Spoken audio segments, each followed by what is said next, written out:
a number of people that have been, that we've been honored enough to have within our midst, from Mother Aisha LEMU. May Allah continue to enlighten our grave and give her peace. Also unite us and her with the Rasul Sallallahu on the Day of Judgment in peace and tranquility. We've had people like Idris Kamisa, Sheikh Bakir, Abdullah El-Elori, and a host of others. And today will not be any different, inshallah. The first person I'll bring on is someone with intimidating CV, so to say. We hear of her a lot on TV. She's an internationally sought after speaker. She's also an accomplished facilitator of seminars and workshops of various companies and organizations. Been honored to also be in attendance in one of the things that they taught us, Gong Ho, quite a long time ago. She's versed in public speaking, team building, leadership, business development, and she's also very engaged in her true passion, which is premarital and marital guidance. It's something that is lacking in our ummah, and she's one of the people at the forefront of that. She has spoken in many countries, including United Kingdom, United States, Bahrain, Sri Lanka, South Africa, Kuwait, and many more. We see her on TV, and I think she also has a YouTube channel where she speaks about marital issues, personal development, and so on. She has professional courses in public speaking, human resource management, business administration, sales, marketing, and life skill training. She will be addressing the topic, Muslim identity beyond the rituals. What does it mean to be Muslim? It's an important discourse in the age and time we live, where identities seem to often be fluid. Man, not man, other, so many things. And sometimes we get confused. But more importantly, through our own space, which is Muslim, what does it really mean to be Muslim? It's a very important topic that should be taken care of today, inshallah. In 1991, she moved to the United States with her husband, where she began her career in sales, marketing, and management. And she was appointed the district sales manager for Avon Products in 1995. In 1999, she was employed as an executive level recruiter and marketing manager of ProStaff Employment Agency, coordinating and recruiting efforts and marketing plans for about 4 branch offices. In 2001, she returned to Nigeria with her family and took up appointment as the hostel administrator at New Horizon College, Minna. She was later appointed as the head of the school's resource management department. She currently holds both positions, and she's also one of the directors of ProStat Consultants. A highly motivated person. I'm excited for what she will be discussing with us today, with over 2.5 decades of working experience that spans across the United States and Nigeria. It is my honor to make welcome for Hajia MARYAM LEMU to the stand. Takbir.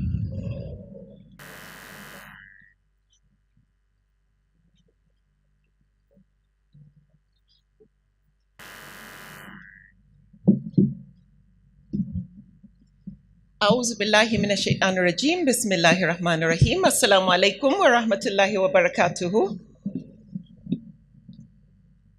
Alhamdulillah. Though that response was a bit too quiet. Since you have to represent all the seats, because I have to start imagining it's a full hall. I don't even know what my brother from the States is feeling right now. He came all that way for us, and this is what we have to offer. So please, let's show everybody, especially my brother here, some love. Assalamu alaikum. Jazakumullahu khairan. Thank you so much to MICA for organizing this extremely important event. It truly is an honor. Jazakumullahu khairan for having me.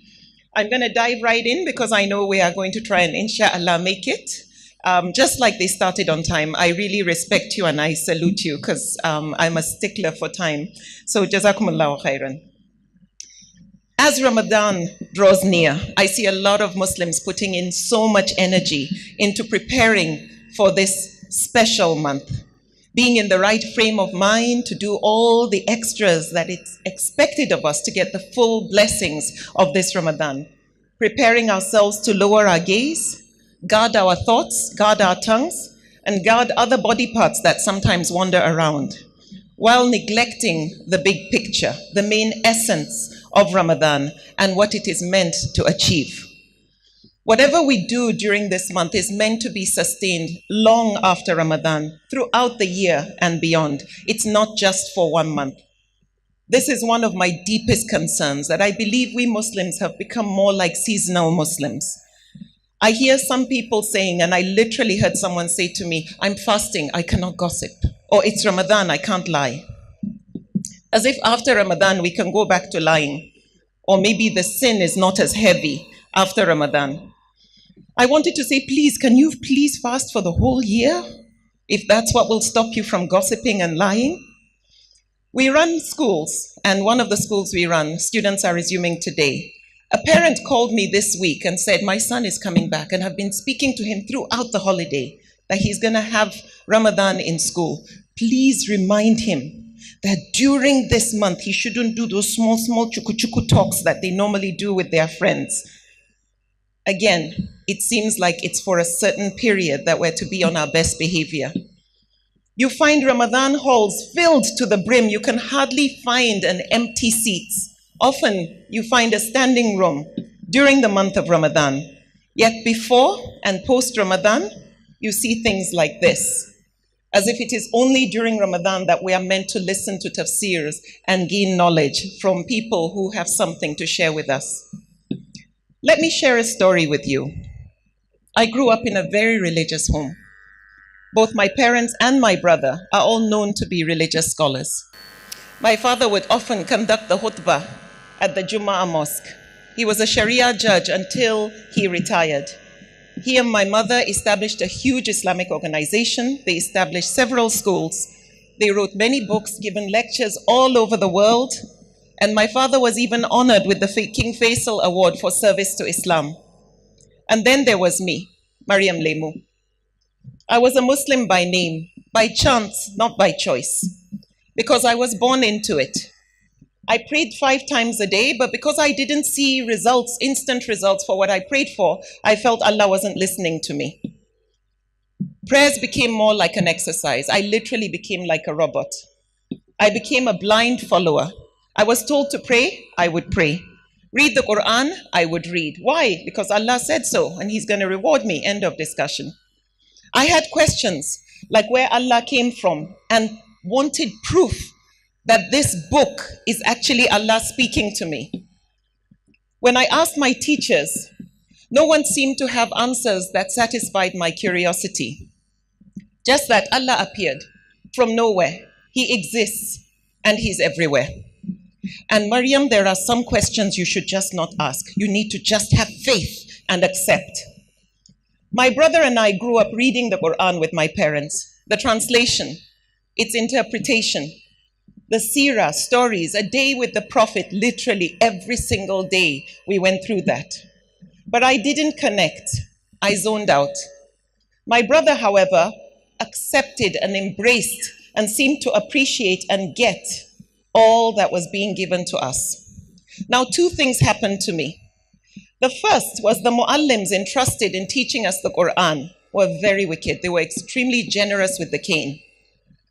I associated Islamia and reading the Quran with pain. And some had very, very questionable characters. I remember one particular one would have my brothers and I take turns to go and bring things from my mother's store. Today it's my turn to go and bring a cup of rice.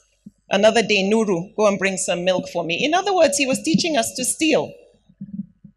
And then they didn't make Islamia fun or lively. I remember my friends who used to go to Bible school would come back with unbelievable stories, with so much excitement. The gist was awesome. So I thought that their Moses, oh gosh, he was so much more exciting with all his magic than my Musa alayhi salam. I thought that their Noah, he was so cool with all the adventures and the animals going in 2 by 2 onto this big boat than my Noah alayhi salam. And there Jesus, oh, Jesus was cool. Jesus had swag. He was awesome. Then my Isa alayhi salam. The day I finished the Quran, I was about 16. It didn't mean much to me. It was just a day for me to stuff my face with a lot of food and a lot of meat. Because I had tuned out, I didn't feel, I didn't get the message, and I didn't see the relevance in my life. What I notice in our society today is how much we focus so much more on how much of the Quran we've memorized than how much we've understood of the message. How we want to show off that our children are hafiz of the Quran, more than how much they have translated of the message into their actions. And even though there is a lot of reward for reciting and memorizing the Quran, the greatest purpose of this book is to be a guide for us, which requires us to understand its meaning. So what's the point of reading if we don't get the message? While the recitation of the Quran is absolutely beautiful, if it's not translated into action, we have missed the message. It is meant to be understood, not just the letters with the beautiful melody. It has a message that's meant to be put in place as a guide, to inspire, to caution us, to comfort us, and to solve our problems. If you ask many today, what makes you a Muslim? What makes you a Muslim? And I ask this question over and over again. And some people I ask this question to, honestly, the answer they give me surprises me. What separates you from others who are practicing their own deen? You will hear, I pray 5 times a day. I believe in one God and Muhammad sallallahu alaihi wasallam is his messenger. I fast, I do sadaqah, I go for Hajj. However, if you ask, what is it in your character that differentiates you from other deens? What gives you the conviction that you are even in the right deen? Sadly, they often can't give you an answer that is satisfying to the curiosity you may have. Yet the answer is right there in the message. Because we pray 5 times a day doesn't make us good Muslims. Because we fast, we go for Umrah and Hajj, doesn't make us good Muslims. The greatest jihad we are fighting today is not to hold on or be able to practice our religion freely. It is actually a Muslim identity crisis. What does it mean to you to be a Muslim? Because if the message from Allah is that we shouldn't cheat, gossip, lie, or steal, and we do. We shouldn't fornicate, drink alcohol, collect interest, give bribes, have pride, and we do. And we've been told to enjoin right and forbid wrong. Some are trying. But there is so much going wrong around us, with a lot of us just being so complacent, feeling bad about it, but doing nothing, or sadly sometimes even joining. So if you are to ask many, what makes you a Muslim? What you hear is the pride in the label of being Muslim. I am a proud Muslim. You hear that a lot. How? In what way? What does that really mean? After doing all those things that we've been told not to do, you're still proud to call yourself a Muslim? Muslim is not the name of an identity that some of us treat like a big tribe. For example, I am Nupe. I'm Nupe. And I am a woman. That is an identity that I have. How I behave doesn't reduce my Nupeness or my femininity.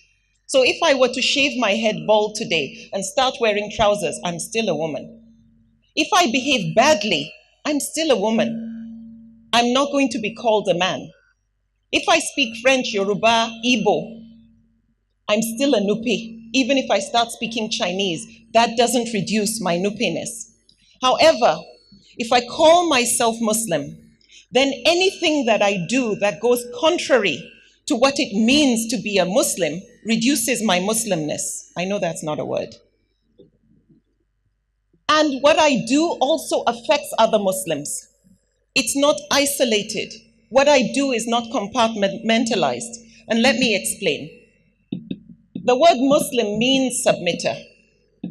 A Muslim is one who does their best to submit to the will of Allah. If we stop submitting or reject striving to submit by going against Allah's injunctions, then to Allah we are no longer a Muslim. So it's like being part, and I love describing it like this. This is how I see it.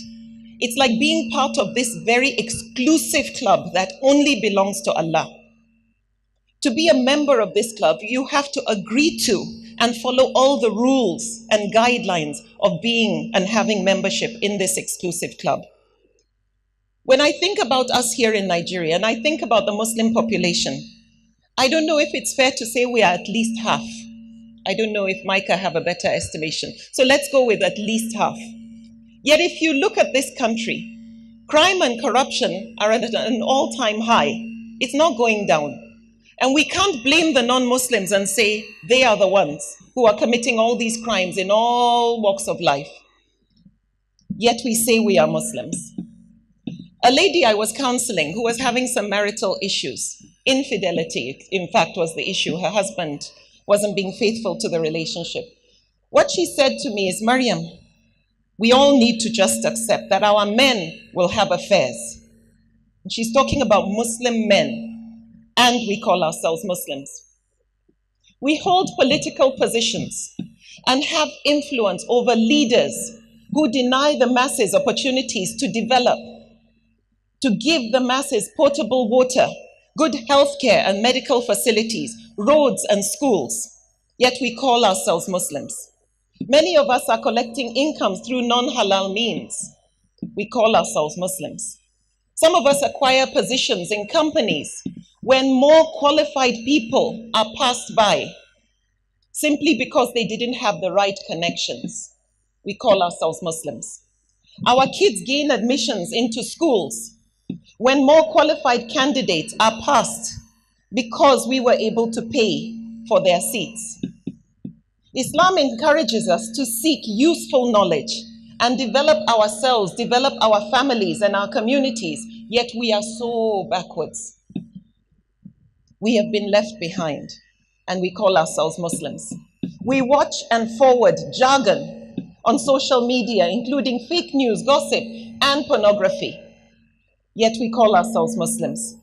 The Prophet ﷺ lived an exemplary life with his wives and his family. Yet we do not fulfill our basic obligations to our spouse and our children. The divorce rate in the Muslim community is at an all-time high, and we call ourselves Muslims. We don't fear Shaitan. He whispers to us to gossip, to lie, to steal, and we do. We don't fear him. But yet, we fear his errand boys, those in his boys' quarters, the jinns, and give them power over us. More power than the creator of the Iblis himself, who is the biggest and baddest of all jinns. And we call ourselves Muslims. We visit babalawos and malams. We attribute trials and misfortunes that happen to us to things other than Allah. By doing this, we are actually no longer Muslims, yet we call ourselves Muslims. The list is absolutely endless, and I can go on till tomorrow talking about the hypocrisy we have in this identity that we go about bragging with. So what does being Muslim really mean if we don't follow the rules that permit us to be members of this exclusive club? In religious vocabulary, munafiq, hypocrite, means a believer on the outside and a disbeliever on the inside. Disbelieving means going contrary to Allah's injunctions. A believer on the outside, a believer to the world, what people will see, and a disbeliever, someone who disobeys on the inside. Yet we hold on tight to those labels that identify us as Muslims, the outer symbols. We love to sport that sunnah look. And we have these false airs of modesty. Sadly, we do all these bad things with the Muslim look, only feeding the stereotype, because people can only judge based on what they see. And the actions of a few can affect Muslims all over the world, and we are living through that today. So being Muslim is a mind thing. Being Muslim is a heart thing. And being Muslim is a soul thing. Islam is about submitting to the will of Allah, not to man. It is not our judgment of each other that ultimately matters, what people think of us. So we should stop trying to impress or fool people with the outer look and symbols. Because we don't say from people or from humans we belong, and to them will be our return. To what extent that it's in exterior that we're going around with gives the false impression of who we are, that is between us and Allah. And we need to be aware of what message we are giving. So that exterior, that Muslim look, doesn't impress Allah in any way. It means absolutely nothing at the end of the day if the character does not match the look. So it's all about our ultimate return to Him, inshallah. The beautiful character of a Muslim today is honestly missing in action. Yet you find it appearing during this blessed month. And then afterwards, it's business as usual. We go back to our old usual selves, our true personality.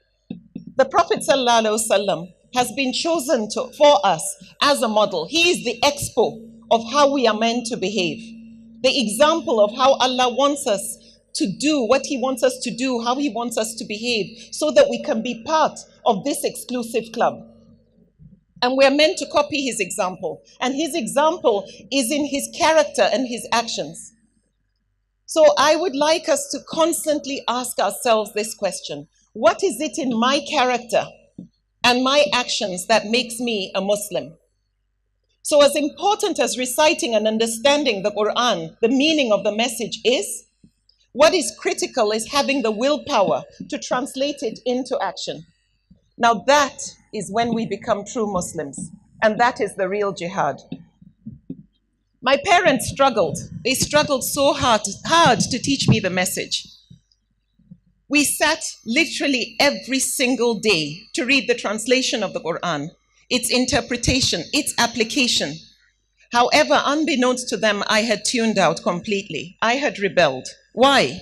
Because of the first reason, like I shared with you, that the muallims were very wicked, had questionable character, and didn't make Islam fun.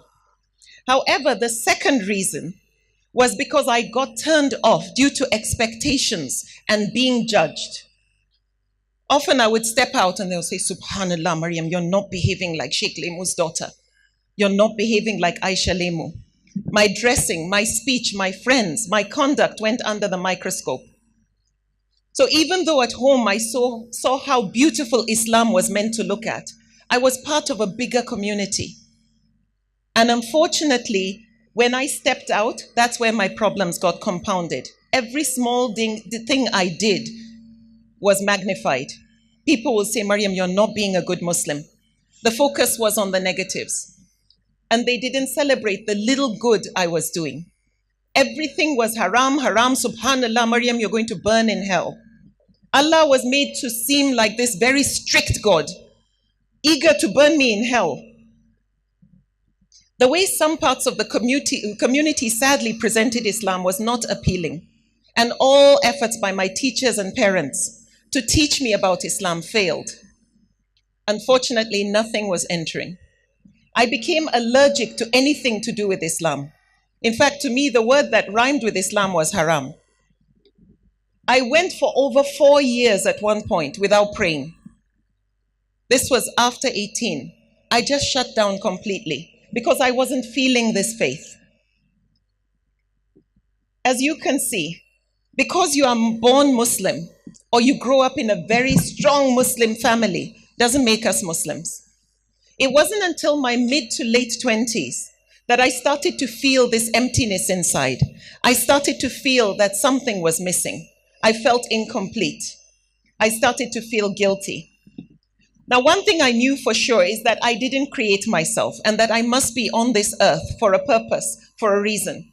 So I called my brother Nuru and I did my true confessions that I haven't been praying and that Allah isn't listening to me and this and that. It was quite emotional. I was crying a lot at the time. Contrary to what I thought he would say is, Subhanallah, Maryam, you're going to burn in hell. He actually told me that Allah knows what I'm going through. And Allah was very kind and merciful, understanding and forgiving. He got me to realize that those things that I prayed for, that I said Allah didn't answer, he got me to see that I had so many things that Allah granted me which I didn't even pray for. And that some of the things I prayed for may not have been good for me, but he replaced them with things that are better.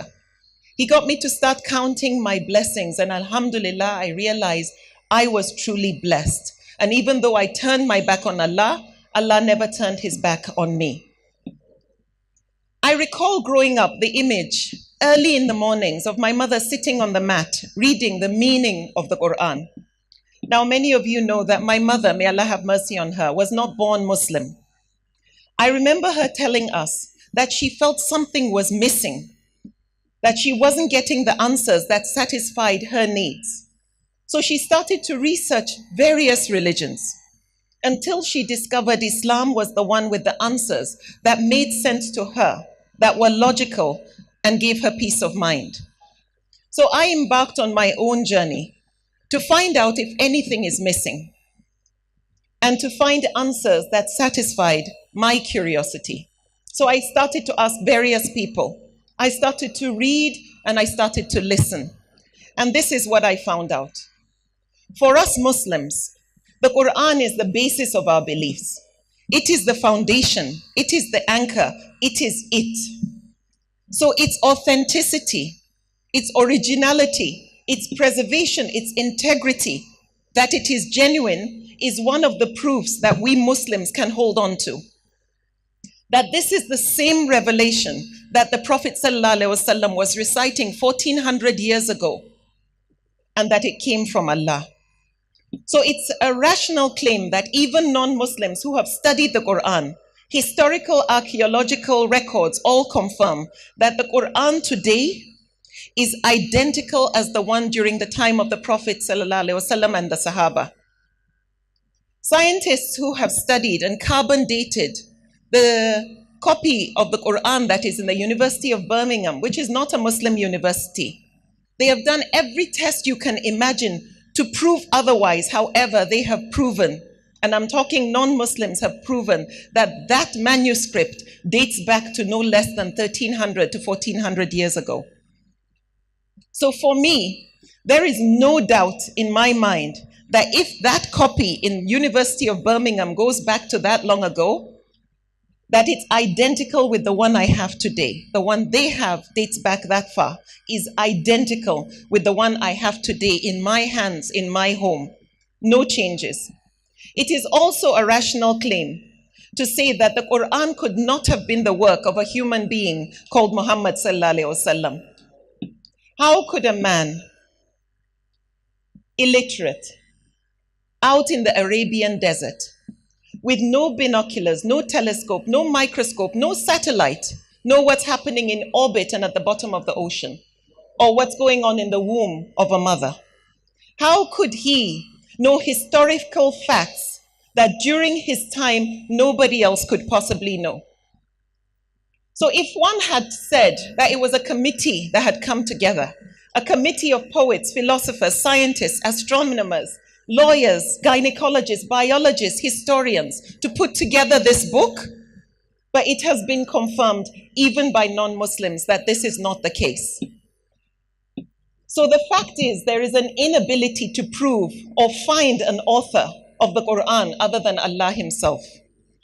Allah even said that if the whole of mankind and jinn were to come together, they would not be able to produce the likes of this Quran. So for me, it was very, very comforting to know that Allah's will for mankind is with us. It is with me, it is in my hands. To what extent we choose to follow it, now that's a different issue. But from the point of view of faith and conviction, it is so reassuring for me to know that it's not an issue of confusion regarding, has Allah's will, by his grace, been preserved faithfully through human agency and history? Then the answer is a resounding yes. They condemn those who they deem spiritually inferior. They misguide people with the power of the knowledge they have. They nitpick what parts of the deen they want to preach, or misguide followers by taking verses out of context. We mustn't forget, when it comes to knowledge of Allah, Shaitan knows more about him than any of us do. But what shaitan is missing is taqwa. He's missing guided action. So the same applies to scholars. They can tell you about Aqidah and Tawheed, but when you look at some of their behavior and their character, So it's about the knowledge coming to life through conscious actions. This applies to all of us. So let the input produce the right output. So for those who judge and condemn, let us focus on assessing and judging ourselves and leave the judging to our Creator. So we mustn't forget the ultimate purpose of our existence is to worship Allah and follow His injunctions. And all our striving, all our hard work is to please Him so that inshallah we will be granted Jannah. Then let us remember that if He can forgive a prostitute for saving a dog from thirst and grant her Jannah, then let us be careful with the kind of judging we do of our brothers and sisters who are on the journey. We don't seem to judge or condemn those people whom we keep looking at on social media and social media stars and celebrities. But when we see our brothers and sisters who are trying, we'll say, they are trying, but there's always a but. Yet sometimes we end up pushing people away who are on the journey instead of bringing them closer to Allah with beautiful preaching. I think about my mother. If she had listened to the criticism when she embarked on her journey, once upon a time she wasn't covering her hair. Once upon a time she was wearing short dresses. Had she turned back due to being judged and discouraged, I think about the contributions that she has made, and I pray that it serves as a witness for her, inshallah. But the current textbook, one of the books used for secondary school Islamic studies in Nigeria and other African countries, was written by her. She's written so many books, given lectures all over the world. She was the mother of Form 1, the mother of the Islamic Education Trust, and the mother of New Horizons College, the best Islamic secondary school in Africa. And I say alhamdulillah that she ignored all the noise. I look at myself. Once upon a time, I wasn't wearing hijab. I was wearing short dresses. Once upon a time, I wasn't praying. Yet even today, I'm condemned and told that my dressing is fitna. Even my lipstick is haram. Now, one thing I know for sure is that I follow Islam to the best of my ability. And I keep on striving to submit to the will of Allah. And it is a lifelong journey. But one thing I am so grateful about is that He is going to be my ultimate judge. And I pray Allah continues to guide us all. And while I'm on this journey, I try to keep people close to me that will guide me and redirect me in a beautiful way. We have to be very humble in our estimations of our spirituality. We need to focus on our own self-assessment and strive to get even closer to Allah, and we continue to learn and grow. This is the real jihad. When the Prophet ﷺ was asked, "Are you going to paradise because of your faith and your works?" He said, "No. We go to paradise because of Allah's rahmah and His compassion on us." And he was asked, "You mean even you?" He said, "Yes, even me. It is only by Allah's grace and compassion that even I will go to paradise." But a word of comfort for all those amongst us who feel that we have done wrong and we see the hypocrisy in ourselves. We should never despair of Allah's mercy and Allah's rahmah on us, how Allah is so forgiving, because no sin is so great that Allah will not forgive. The Prophet ﷺ was describing to the Sahaba how huge, how big, how hot the fire of Jahannam is. And he asked, "Do you know what would put that fire out?" He said, one tear of a sincere istighfar. One tear of a sincere istighfar. So whatever bad we may have done, we shouldn't despair or give up hope and say, "I'm far too gone," or "I'm a lost cause." Just one tear of a sincere repentance. So I believe in always staying in the middle with my expectations. I am hopeful, but I'm also afraid of His punishment. So on the issue of my topic, Muslim identity, the Quran is a journey through a book that you never finish reading. It is a book that is always issuing new meaning not just to individuals, but to generations. There is never an end to the tafsir in the Quran. It keeps finding the soul of an evolving humanity, but it remains the same with its message of guidance.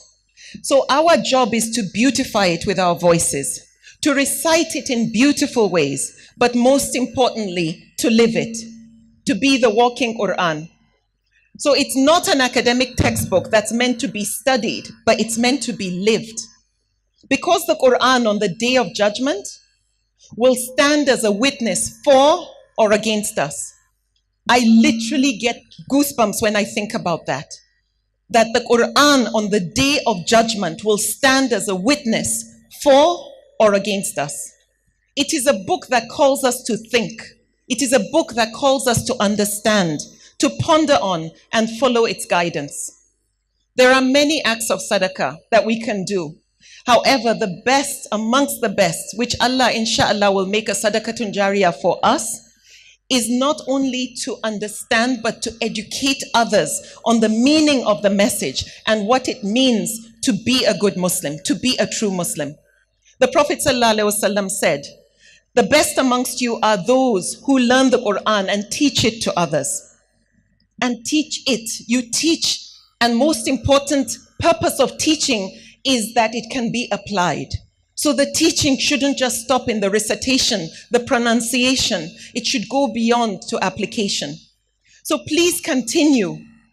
MPAC and anybody else who is in this room that is associated with other organizations, continue to organize events like this in your communities, in your mosques. If you have access to those at the grassroots level, nationwide, those who have access on social media, on television, let's try and see how the true message of Islam and the Quran is shared with others. However, the most important, most effective way of sharing this message is you reading, you understanding, and you being the walking Quran. Someone asked me, what does it mean to me to be a Muslim? For me, it's having a clear purpose and direction on a path that I'm absolutely certain about. And having this burning hunger and thirst, a yearning to follow the rules and guidelines that will permit me to be a member and stay as a member of this exclusive club that belongs only to Allah. As we embark on the upcoming Ramadan, I think of my father's words. He always said to me since I was young, MARYAM ki jaddid niyya, renew your intention. So let us renew our membership with this club.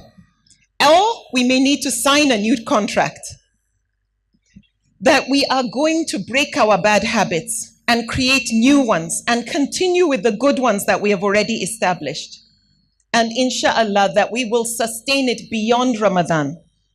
May Allah grant us the strength to resist temptation and develop the willpower to do the right thing even when we don't feel like it. That is what makes us true Muslims. May Allah increase us all in knowledge, grant us humility, curiosity, and guidance. And when we are called to account with what we did with this gift, this book, may our book be handed to us in our right hands and may it weigh heavy with all the good deeds that we have done. May Allah reward the organizers and may this event and many more and those you've held before serve as a witness for you in the life to come, inshallah. May Allah forgive me for where I may have erred. If I've offended anybody, I ask you to forgive me, please. That is not my intention. Finally, I took an excerpt from the Prophet ﷺ's farewell khutbah. And I think this just summarizes everything. Where he said, all those who listen to me shall pass on my words to others, and those to others. And it may be that the last one understands my words better than those who listen to me directly. I'll repeat that. All those who listen to me shall pass on my words to others, and those to others. And it may be that the last ones understand my words better than those who listen to me directly. Islam has been diluted so much from when it was first presented to the Prophet ﷺ and when he started spreading the message. But let our character be better than those who heard directly from him, who saw how Islam is meant to be practiced.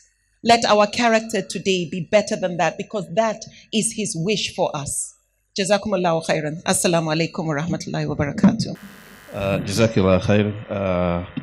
Alhamdulillah. First is to thank my sister for personalizing the topic. I think that we need to thank you for that.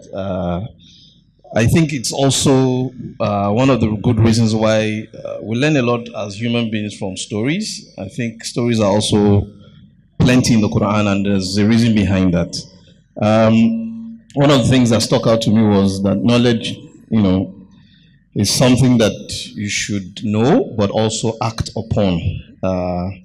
So bring it about by doing that which you know, not just acquiring knowledge for knowledge's sake, but for making it into something that other people benefit from. Also, a lesson is that if you learn something, if you want to retain that thing 100%, you teach it to other people. And the more you teach it to other people, the more you retain.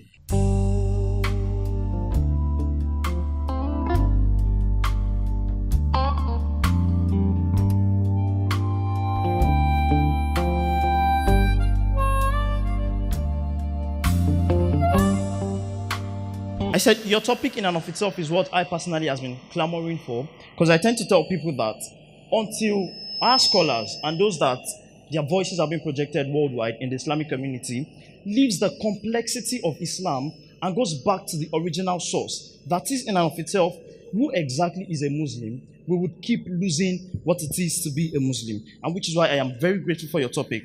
But then, as you were speaking, the question came to mind. And then it had to relate with the dynamics of time and the rules and regulations we find in Islam.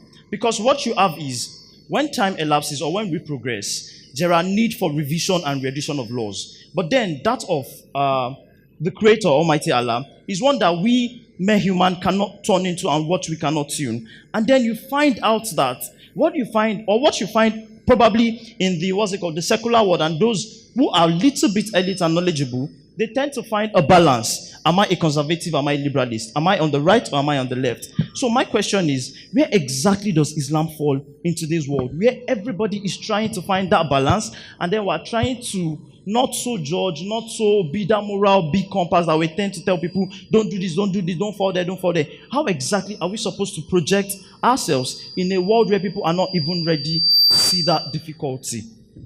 Jazakallahu khairan. First, I want to clarify, I'm not a scholar, I'm just a student, like most of you here.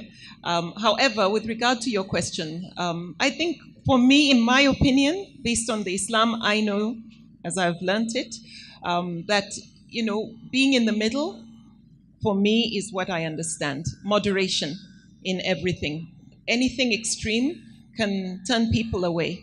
Can come across as difficult, and that's where people just withdraw. I believe my brother here he is a scholar, be able to give a better insight.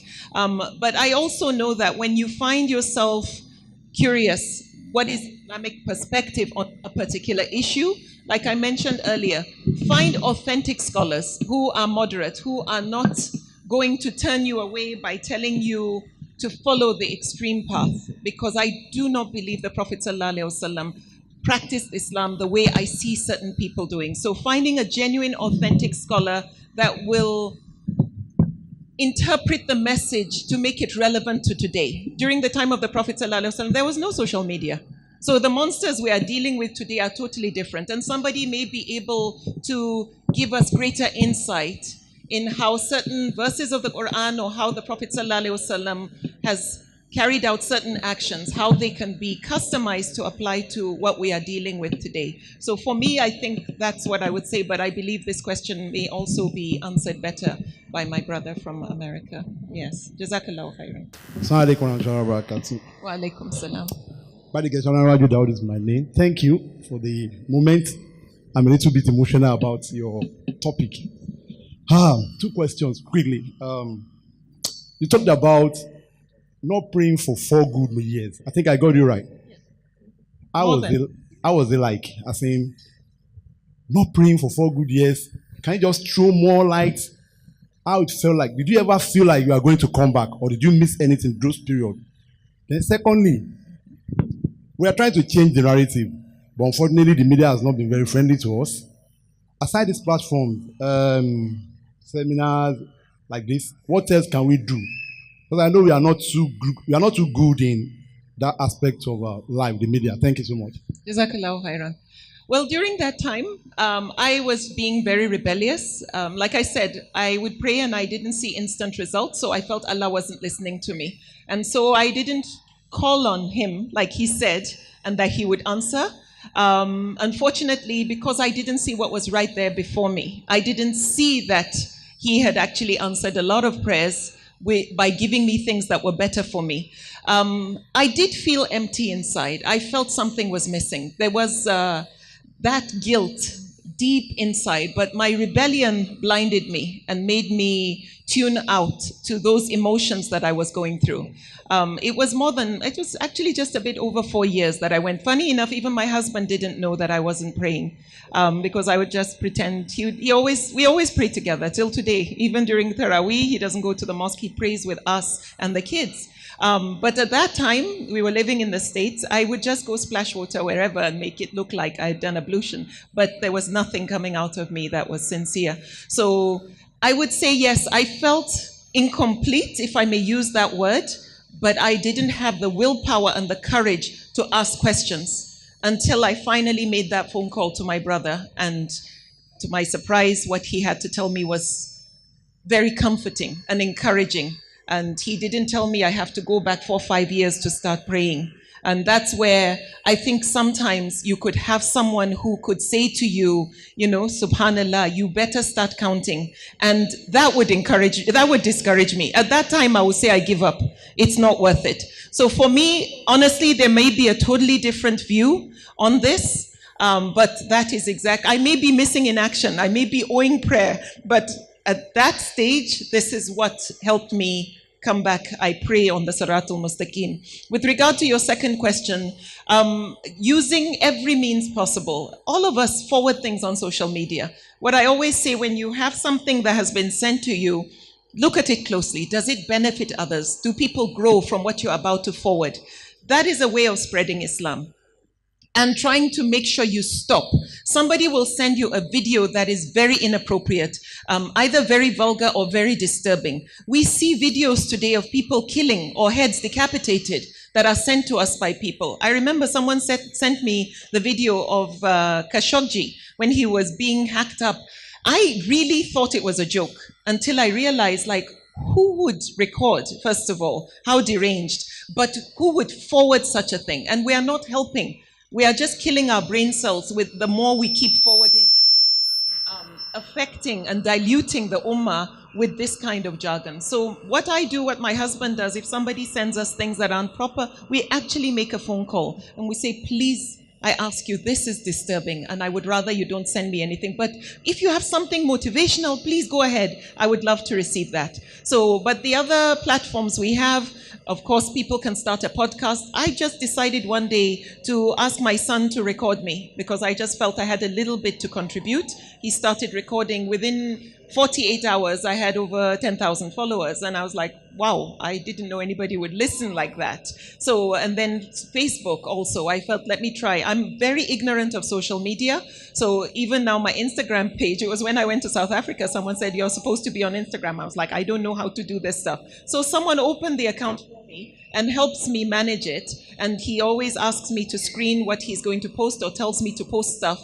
And then he puts it. So for me, start with your circle of influence. What little thing can you do? Literally every single person in this room can do something, however small. And don't think, oh, I don't have public speaking skills. If you have a message, improve yourself so that people will be ready to listen.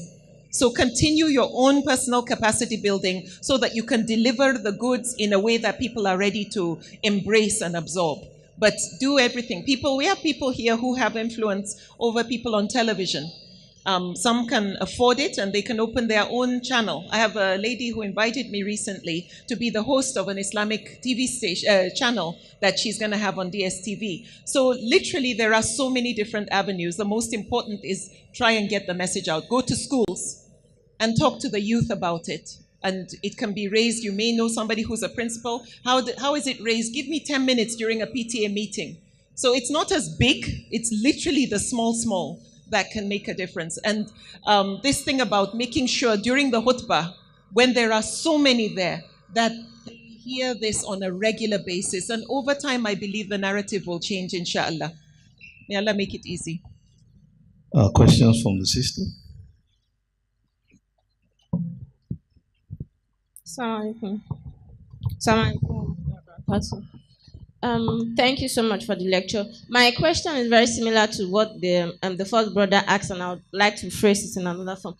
What do we do in a situation where the kind of Islam we practice today in Nigeria, some see themselves better than others, as in, like, you're not practicing Islam the way you're supposed to, you're not doing it the way you're supposed to, you're not dressed the way you're supposed to be dressing, yet you see a Muslim, either a Muslim brother or a Muslim sister condemning another Muslim brother or sister, whereas at the grassroots level, they've not even made any impact on those that are just coming up, but rather we're not condemning ourselves, those that are at the middle, rather than working on those that are coming up. What do we do in such situation? Thank you.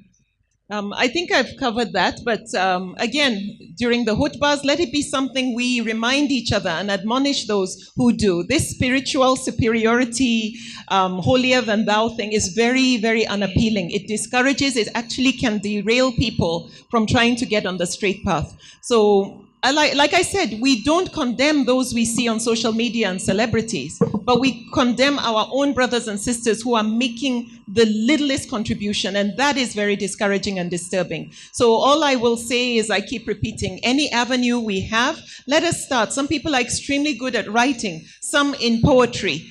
Do something. Find a way to make sure you start spreading the word. Social media is unbelievable, how things spread like wildfire. So use those platforms, since it seems to be the language most people relate to today, to encourage people to stop judging and let the judging be done by our Creator. Instead, we encourage with beautiful preaching and help people come and understand true Islam through our own actions, our character, and the encouraging words we share to one another.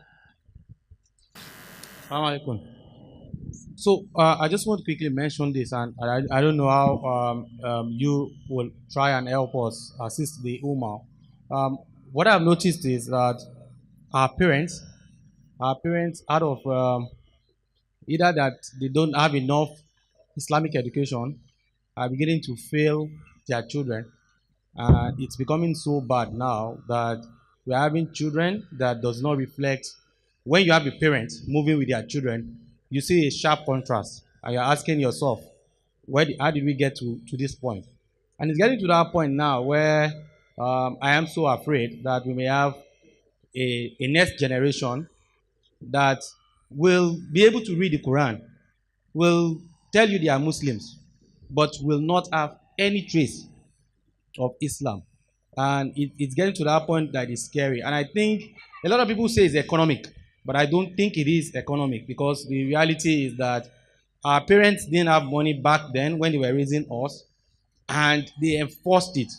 They made sure that we understand the rights of our religion, and they made sure we understand the right to people. But nowadays, what we have is a situation where parents are no longer worried. Maybe let me just put in that short context. Parents are no longer worried. Those days, if you bring a pen home, your parents will be so worried that they will almost force you to show them who gave you that pen. But nowadays, children bring pens home, and their parents just say it's alhamdulillah, the word from Allah. So what do you think we can do? Because it's worrisome and it's really getting out of hand. Jazakallahu khairan. I always say you can't teach what you don't have, what you don't know. You can't share what you are already bankrupt with. For me, in my circle of influence, because we run a school and we see the crisis, we see the children that come to our schools, and like me, are born into Muslim homes, but are not practicing it, or they pray because we tell them to, not because they're feeling Islam. The why, that's why for us now in our school, one of the courses our kids must go through is MICA SyMPOSIUM. They must understand the why behind the injunctions. Why shouldn't we drink alcohol? Why does Islam prohibit this and that? Because my oldest son went to university in Canada, and he fell into the hands of atheists. And this is a boy who, like me, grew up in a Muslim home, so to speak. But when I had him, I was in my early part of my journey. However, he came back and he wasn't praying. And he came back and had questions which even I couldn't answer. One of the things he said is, you call your God so merciful, but how can a woman carry a pregnancy for 9 months and then deliver a child that is crippled? And you say that is merciful. Who is supposed to be under trial? Is it this innocent soul that's going to spend the rest of their lives ostracized by society, suffering and being an inconvenience to their family? Or is it the mother? And if it is the mother that needs to undergo a trial, then why through this child and the family to go through it? There were many, even my mother who passed away recently, she died of Alzheimer's and Parkinson's. And one of the questions he was asked is, you said your mother has became a Muslim, wrote books, did this for Islam, that for Islam. If she did all this to serve God, then why would God strike her with a disease that would kill her? Why would he wipe out her memory till she doesn't even know she's a Muslim anymore? And she can't pray anymore. So if she doesn't even know she's undergoing the trial, then who is supposed to suffer? And why should she suffer if it's someone else? Where is the mercy? You say your God is, does not encourage pride, that it's the Shaitan syndrome. But throughout the Quran, you keep hearing, everything to do with benevolent, all great, all might, and so on. Isn't that pride? And literally, we do not have enough knowledge ourselves, many of us, to be able to answer the questions directly, talk less of have our children answer these questions when they fall into hands of people who literally have researched the right questions to challenge our faith and the existence of God. So as Muslims, we are here now. Once information has been served to you, it is no longer, ignorance is not an excuse. It is now a responsibility for you to start asking. Like I said, one of the first things I started to do is I asked and I started to read and listen. And that is something we had to do. Fortunately for me, my brother is very, very well versed in these topics. So immediately I grabbed him. I was like, Nuru, you have 2 students here. Please help me answer these questions. So alhamdulillah, slowly, even last Ramadan, while he was home on holiday, he would wake me up for tahajjud. But it was a scare and it was very frightening. But again, I would say for me, I just saw myself in him, that he has unanswered questions, and inshallah, Allah will put his light in his heart for him to see the truth. But we do need to know before we can teach. And maybe having forums like PTA sessions where you bring somebody who is learned, who can talk to parents. For us, we run a school, so we set up parenting, we call it parents hangout, mothers hangout, and so on, and fathers hangouts, where we have people who can talk about the crisis we are having in the Muslim community, in parenting, how we've dropped the ball. We're not raising our children the way we were raised. We're raising entitled children who literally expect you to present everything to them on a silver platter. So I think using that, social media, any platform you can to be able to help people be more enlightened would definitely be appropriate. Yeah, Assalamu alaikum.